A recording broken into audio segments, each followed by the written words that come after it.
এক এক দিন সকাল থেকে এভাবেই কেটে যায় ব্যস্ততার মধ্যে দিয়ে। আজকের ওয়েদারটা বেশ মেঘলা, সাথে মনটাও যেন অনেকখানি মেঘলার মতো জমে রয়েছে। যাই হোক, কাজ তো করতে হবে, আর তার জন্য একটু তো রেডি হয়ে বেরোতেই হয়। তাই দেখো আমি বেরিয়েছিলাম, প্রচুর ভিড় ছিল অটোতে, তাই সেভাবে কিছু আমি ক্লিপস নিতে পারিনি। আর এক হাতে ধরে রাখতে হয়েছে, রাস্তাগুলোও ঠিক নেই। তো যাই হোক, এইভাবেই কিছু ক্লিপস তোমাদের সাথে শেয়ার করলাম, তার সাথে শেয়ার করছি কিছু ভালো লাগা খারাপ লাগা। মানুষকে ভালোবেসে ডোর টু ডোর সার্ভিস দিই বলে মানুষে অনেকেই অনেক কিছু বলে, যেগুলো শুনতে অনেকটাই খারাপ লাগে। কিন্তু বিশ্বাস করো, আমি খুব যত্ন সহকারে ভালোবেসে সার্ভিস দিই।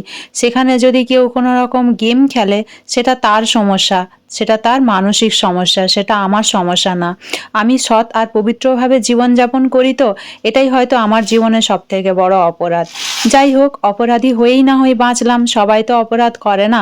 আমি না হয় অপরাধী হিসেবেই থেকে গেলাম। জীবনের সততাই আমার জীবনের শ্রেষ্ঠ লক্ষ্য বলতে পারো। সততার সাথে থাকতে গিয়ে অনেক কিছু পেয়েছি, হারিয়েছি অনেক কিছু। তবে তা নিয়ে আমার কোনো কষ্ট নেই। আমি কিন্তু এভাবেই ভালো থাকতে ভালোবাসি।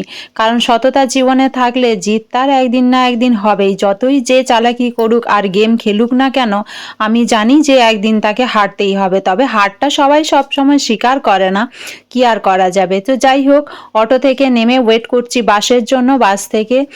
বাসে করে গিয়েছিলাম এক জায়গায় কাজে, সেখান থেকে এখন বেরিয়ে বাড়ি আসার উদ্দেশ্যে।